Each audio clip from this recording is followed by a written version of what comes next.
Revista Rosacruz, año 1, tomo 8. Ideal, cuerpo sano, mente recta, corazón sencillo. Libertad.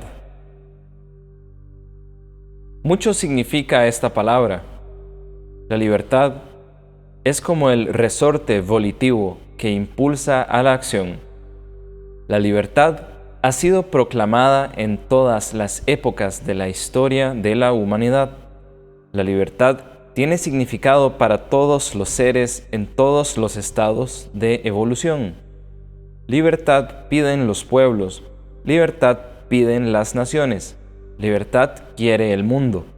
Pero esos pueblos, esas naciones, ese mundo no será libre mientras no se liberte el individuo. El problema del mundo no es el problema de las colectividades, sino el problema individual. Cuando cada uno se dé perfecta cuenta de que su libertad no depende de los demás, sino de sí mismo, habrá dado un gran paso hacia la verdadera comprensión de la vida y por lo tanto hacia la libertad. Para ser verdaderamente libres, se necesita ante todo libertarnos de nosotros mismos, libertarnos de los múltiples prejuicios que nos tienen esclavizados, tanto en lo físico como en lo mental, y mucho más en lo espiritual. Sufrimos porque somos débiles, porque nos dejamos esclavizar por las múltiples insignificancias de la vida. Somos esclavos de una palabra buena, de una palabra mala, esclavos de los caprichos sociales, del sistema o moda en el vestir, del color racial, de la estatura, de la política, esclavos de los dogmas, ya sean de ciencia, de religión o de filosofías, y no estaremos en ningún caso capacitados para analizar y comprender libremente aquello a lo cual estamos ligados o esclavizados. La verdad es la vida, y ella no es esclavitud, sino libertad. La vida es expansión, es exuberancia, es alegría, bondad y belleza. El camino a seguir para conseguir la libertad es, ante todo, comprensión. El 98% de los humanos sufrimientos se deben a la falta de comprensión de lo que es en sí la vida. El hombre de comprensión es hombre libre en todo sentido. Siendo la libertad la nota clave de la vida, o sea, la íntima aspiración de todo ser humano, es necesario que luchemos por adquirirla, pero esto no lo lograremos sino mediante comprensión y conciencia. La conciencia es ciertamente la capacidad de comprensión que cada uno tiene según el desarrollo y evolución de sus sentidos. Esta inapreciable facultad crece, se expande por la actividad a la cual se le someta. Todos los conocimientos que el hombre pueda adquirir están en proporción directa con nuestra capacidad conscientiva, y todo esfuerzo que hagamos por comprender la ley da expansión y desarrolla nuestra conciencia. Comprensión y conscientividad son los dos polos de una misma actividad psíquica y espiritual a la cual todos los filósofos han llamado evolución. La solución del problema individual está sencillamente en el consciente apresuramiento que cada hombre haga por desarrollar sus capacidades psíquicas, físicas, mentales y espirituales. Es por eso que hoy la Fraternidad Rosacruz está desarrollando su intensiva labor en el mundo con el fin de ayudar verdaderamente a resolver los grandes problemas que agitan a la humanidad, ya sean estos físicos, mentales o espirituales. El poder divino en el hombre, por Marcos Stenberger. Desde el principio del mundo, la búsqueda de Dios no ha sido más empeñosa que la del poder divino. Muchos han creído poseer el secreto cuando solamente lo han vislumbrado. La refulgencia deslumbrante que refleja la fuente de él ciega al hombre, el cual se pone de hinojos para adorar. Y al adorar la misteriosa grandeza de tal poder, nos hallamos próximos a utilizarlo en nuestro beneficio. Pablo, desde el monte de Marte, habló a los atenienses y les dijo: cuando al pasar observaba vuestros ritos, vi un altar con esta inscripción: al Dios desconocido. Vengo pues a revelaros al que adoráis sin conocerlo. El Dios al que Pablo se refería era la fuerza causativa que, cuando la hemos comprendido, nos prepara para vivir una vida perfecta y ejemplar. La búsqueda del eslabón perdido entre el poder humano y el divino poder es tan llena de interés como para el investigador científico la búsqueda del eslabón perdido de la cadena evolucionaria. La creación entera no es sino la expresión visible o el efecto de una causa misteriosa y grande. El mundo es bello y el hombre es el amo y señor de la tierra. A él se le concedió dominio y poder sobre el resto de los seres. La humanidad es la expresión de la vida en su más alto sentido y, por lo tanto, la que más próxima se halla al supremo ser. El eslabón perdido entre Dios y el hombre debe de encontrarse en el mismo hombre, puesto que no existe ni ha existido un ser superior a este último en la escala de la creación en el que pudiera residir. La causa de las causas debe de haber seguido funcionando después de la creación del hombre, pero nuestra ignorancia nos ha impedido descubrir hasta ahora sus efectos posteriores. La gran causa ha sido adorada bajo 1000 formas distintas por los hombres, desde las fabulosas deidades de la mitología hasta la de nuestras presentes religiones, todas las cuales han sido igualmente vagas y místicas. No obstante, reconociendo el carácter espiritual del divino poder, el presente siglo se acerca mucho más al descubrimiento de la verdadera esencia, residencia y operación del mismo. La substancia de dicho poder es indudablemente espiritual, puesto que la inteligencia hace la supremacía. Su situación es en todas partes, lo cual significa que está dentro del yo, así como en el infinito espacio. El funcionamiento del poder divino es algo que se logra mediante el estudio, y como es la más heroica de todas las empresas, no es posible sujetar a unas cuantas reglas su realización. Es la mayor de todas las promesas de la vida y la puede obtener cualquiera. Muchos precursores nos señalan el camino ya andado por ellos. El hombre no logrará elevarse hasta el nivel de esta magnífica herencia si continúa considerándose como un miserable pecador. Será difícil inculcar a los seres humanos la idea de su propia esencia divina. El hombre posee el don precioso de raciocinar, pensar, dirigir y gobernar, cuyos dones representan una fuerza, la de la inteligencia, o sea, un poder divino. Cuando esta fuerza se practica para el bien, ella eleva al hombre hasta el nivel que por derecho debe ocupar. Y es más, el que ha logrado profundizar en sí mismo, descubriendo ese poder, puede beneficiar altamente a la sociedad.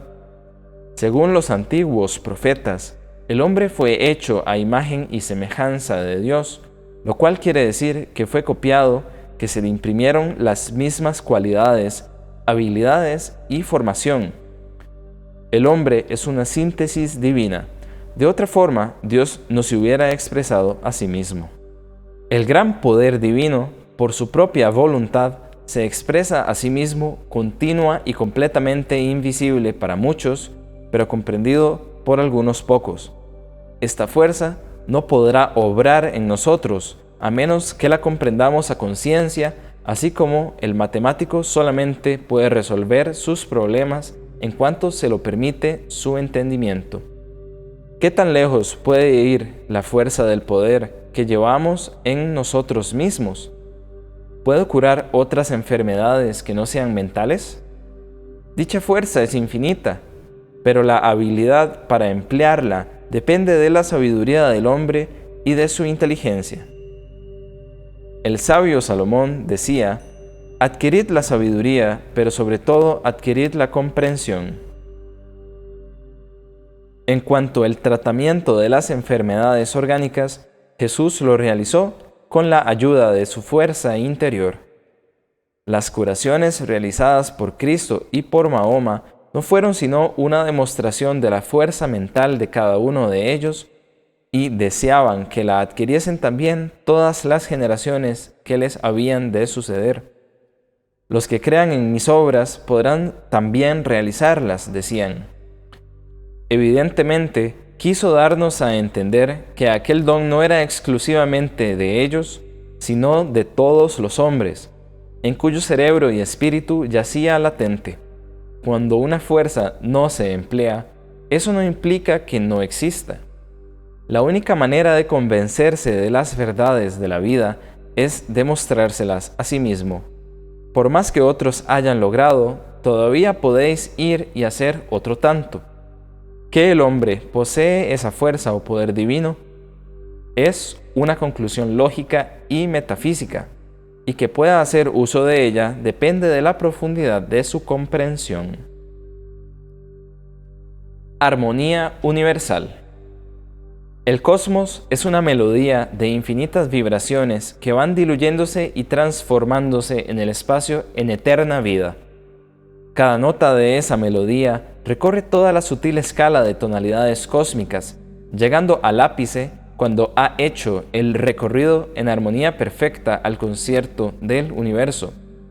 Todo es vibración. Las hay perfectas e imperfectas, más o menos puras o artísticas. Solo el átomo tiene millares de fuerzas vibratorias por segundo. ¿Qué será el conjunto universal?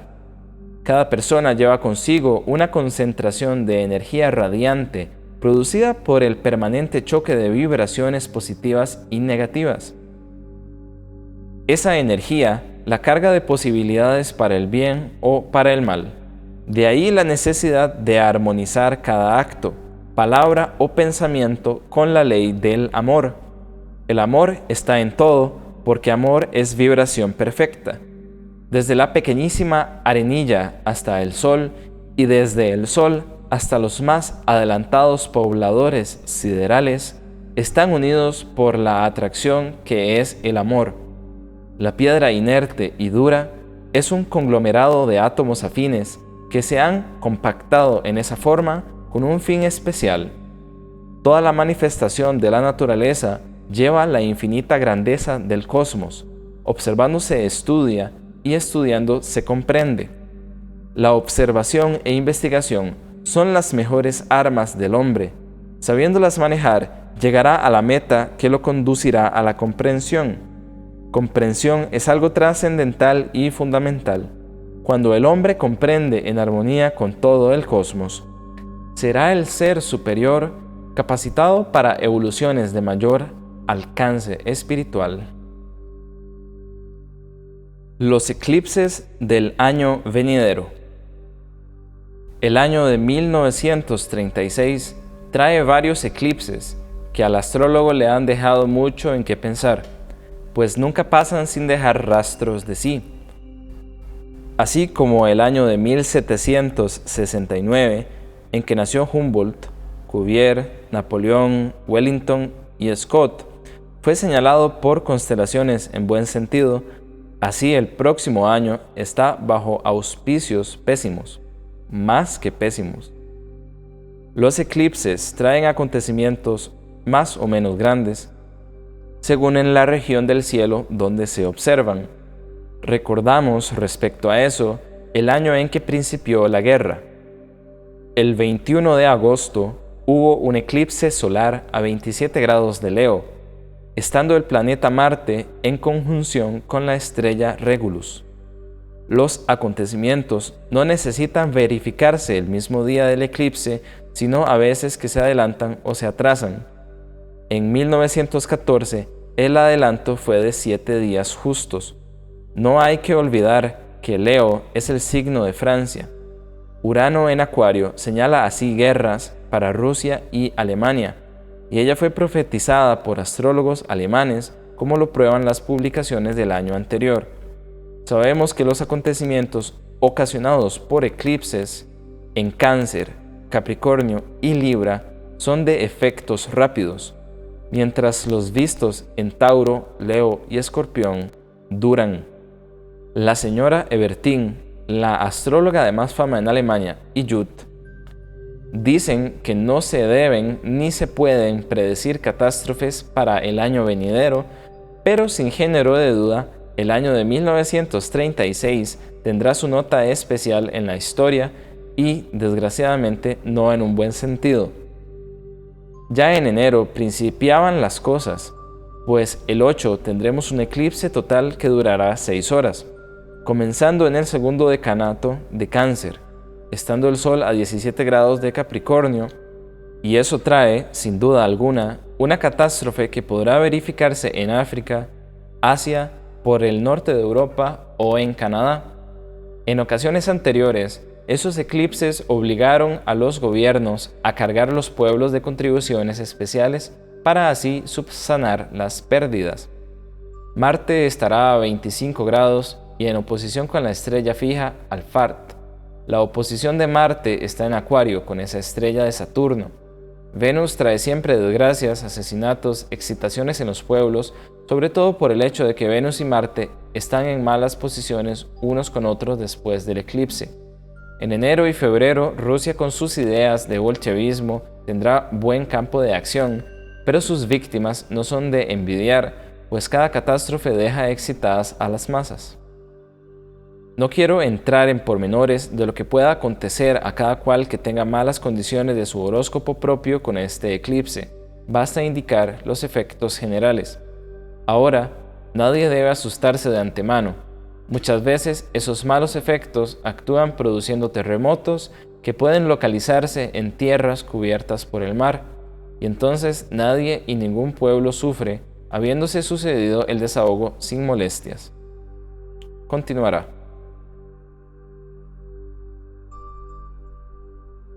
Mentalismo. Continuación. Las poderosas fuerzas que elabora el organismo humano son la del vientre, el deseo, la del pecho, el sentimiento, la del cerebelo, la imaginación o fuerza pensante, y por último, la del derecho, la razón, la inteligencia, la memoria, el juicio y la reflexión. La reunión de estas fuerzas es lo que forma la cualidad mental del hombre. Las manifestaciones de estas fuerzas son, para el deseo, el hábito y la obsesión, la impulsión tenaz e irresistible que lleva al vicio. Para el sentimiento, el capricho, la obstinación, la tenacidad que llevan al absurdo. De la imaginación, varias manifestaciones libres como el altruismo, la envidia, la cólera, etc. Y la de la razón, una sola, la voluntad, con quien las anteriores puede confundirse y de la que continuadamente solicitan ayuda. Los ocultistas, según el punto de vista que tratemos sus estudios, nos vemos obligados a dividir la personalidad humana ya en 2, 3, 7, 8 o 9 principios que vienen siendo los mismos que se mencionan en la literatura Rosacruz, y entre ellos tenemos el átomo, al que hay que considerar como un ternario de materia, energía y conciencia. Al tratar sobre mentalismo, conviene considerarlo bajo 2 principios, es decir, espíritu y materia. La voluntad humana es un reflejo, parte de la voluntad universal. Surge de un gran reservorio, nace de la deidad eterna. Es, en fin, una parte de lo trascendental o infinito. El cerebro es el órgano del pensamiento, pero en él La sustancia mental se halla en estado caótico. Es menester disciplinarla, es forzoso encauzarle, y para ello tenemos la voluntad. Pero esa voluntad, a su vez, también carece de disciplina, pero en menor grado que la sustancia mental.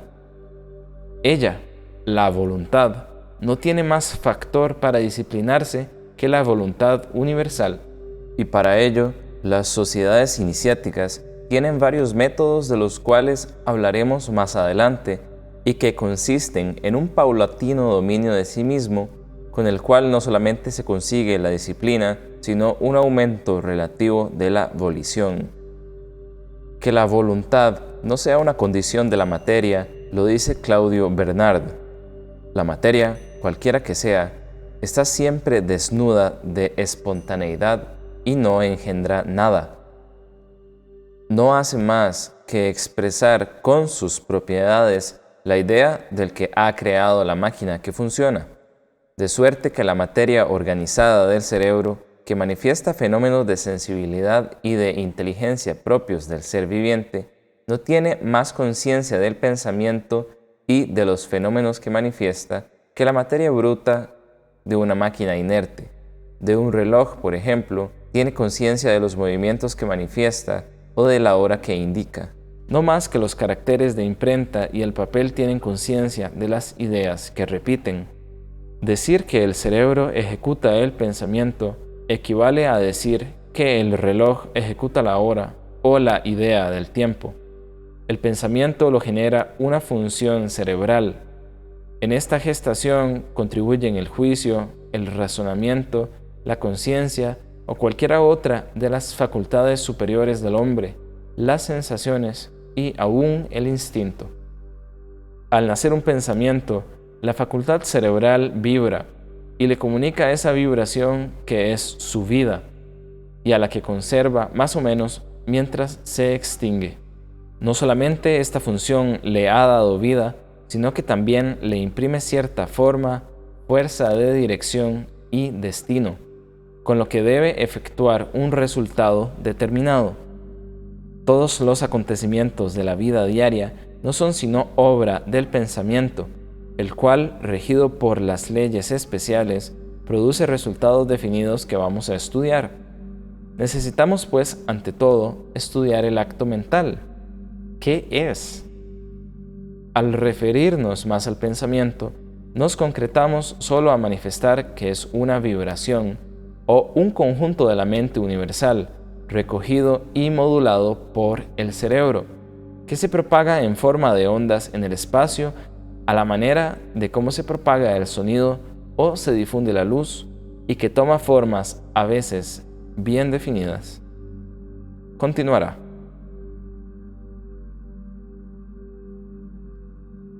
La botánica y la ciencia oculta. Continuación.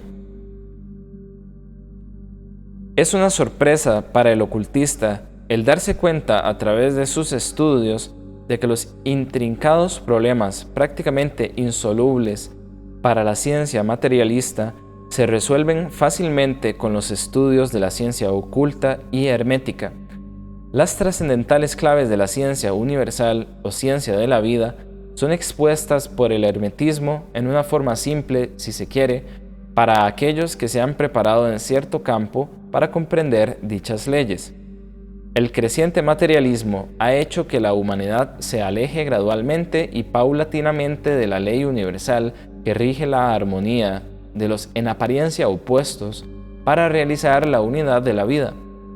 Como hemos dicho en nuestros artículos anteriores, son las plantas los verdaderos laboratorios naturales e irreemplazables que especializan, dinamizan y dosifican las sustancias que pueden ser asimiladas directamente por el organismo. El arte está en conocer cuál es la planta que se necesita en cada caso particular, y ese arte científico y sagrado lo han poseído siempre las escuelas de iniciación o asociaciones hermetistas.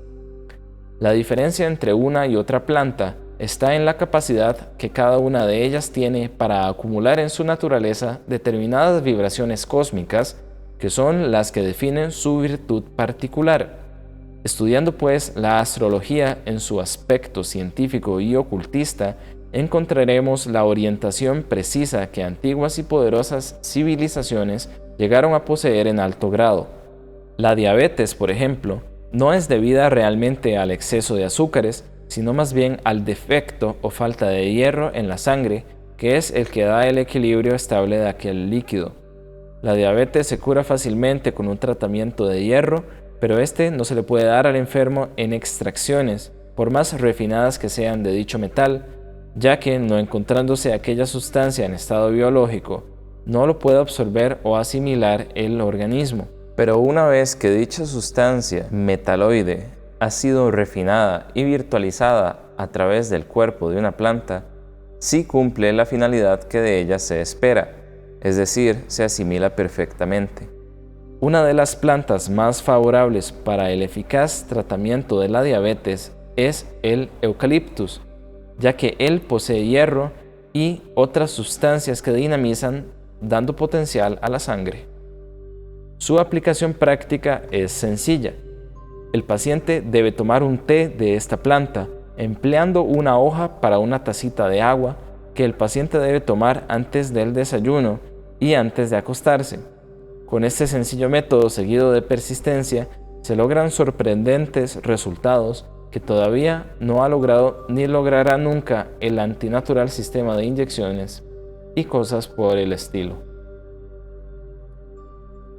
Encuesta. Los hermanos Enrique Gómez, Jorge Reyes y Luis Galvis ganaron los premios correspondientes a la encuesta por precisión y rapidez en sus contestaciones. El estudio que sobre dicho tema hizo el hermano Reyes merece nuestro reconocimiento. Merecieron mención honorífica los hermanos Solón Garcés, Acosta Vivas de Santa Marta, Isabel de Barquero, Alfonso Higuera, y llamó también nuestra atención el cuidadoso y detenido estudio hecho por el hermano Carlos Barquero. Los dos éteres estudiados en la encuesta desarrollan su actividad en todo el organismo, en cada una de las células, pues sin su presencia ningún fenómeno biológico podría realizarse. Pero las actividades de dichos éteres se hacen especialmente sensibles en las dos vísceras llamadas hígado y vaso. En el primero se hace especialmente sensible el trabajo del éter químico con sus dos polaridades de asimilación y eliminación, y en el segundo, o sea, en el vaso, se hace sensible el trabajo del éter de vida, pues es allí donde la sangre es dinamizada por las vitales corrientes que dicho órgano especializa para que la sangre tenga el poder suficiente y sirva como medio vitalizador de todo el organismo y, por lo tanto, en mayor proporción de los órganos de generación, donde se realiza, en definitiva, el trabajo del éter de vida en su actividad procreadora. ¿Qué es el ocultismo? El ocultismo es el conjunto de teorías, prácticas y medios de realización derivados de la ciencia oculta. Se presenta a través de las edades como un todo bien distinto, teniendo sus teorías, sus métodos, hasta sus procedimientos de difusión y de enseñanzas personales. De ahí la dificultad de conocer bien esta doctrina para los que no han penetrado en los centros donde se enseña y los numerosos errores cometidos por los críticos que lo juzgan sin conocerlo. Antes de exponer el ocultismo en sus detalles, estableceremos rápidamente lo que le diferencia de los otros sistemas filosóficos. La teoría está encerrada en las diversas secciones de la ciencia oculta, que estamos obligados a definir de antemano para evitar confusiones con las artes adivinatorias o falso ocultismo de charlatanes ignorantes, que a veces suele denominarse impropia y falsamente ciencia oculta. Primero, como la ciencia, tal como está concebida por los sabios contemporáneos, estudia especialmente los fenómenos físicos y la parte abordable y visible de la naturaleza y del hombre. La ciencia oculta, gracias a su método preferido, la analogía, se esfuerza, partiendo de los hechos físicos, en elevarse hasta el estudio de la parte invisible, oculta de la naturaleza y del hombre. De eso procede su primera característica de ciencia reservada, ciencia occultanti. Segundo, como la ciencia contemporánea difunde por los periódicos las experiencias públicas, sus descubrimientos y sus prácticas, la ciencia oculta divide sus investigaciones en dos categorías. A. Una parte que puede divulgarse para contribuir al progreso de la humanidad. B. Otra parte que debe reservarse a una selección de hombres. De ahí el segundo carácter de esta ciencia escondida, ciencia oculta.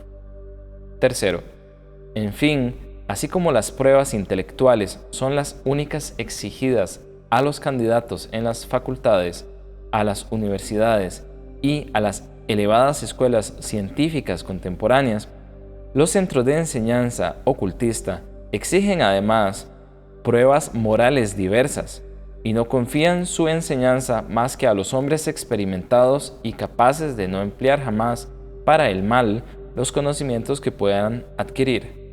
También todos los libros y todas las publicaciones referentes a asuntos reservados están escritos con un método simbólico especial, lo que nos muestra la ciencia oculta bajo el nuevo aspecto de ciencia occultans.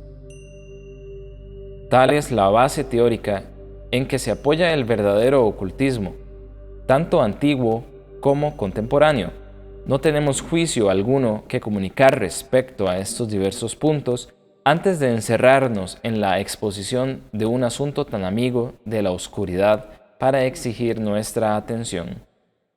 El ocultismo es el representante de una sociedad científica especial, distinta de las universidades, y como siempre han existido hombres que prefieren sus métodos a los de las ciencias corrientes. Como posee una literatura especial y afecta un soberano desprecio por los métodos exclusivamente materiales de investigación, como en fin existen aún en nuestros días y en casi todos los países fraternidades ocultistas de iniciación, creemos indispensable analizar este sistema. 1. Bajo el punto de vista filosófico. 2. Bajo el aspecto histórico. 3. En sus medios especiales de difusión y de realización en sus diversas épocas. Además, haremos una distinción necesaria entre la parte teórica y la parte práctica o experimental, generalmente conocida con el nombre de magia. Continuará.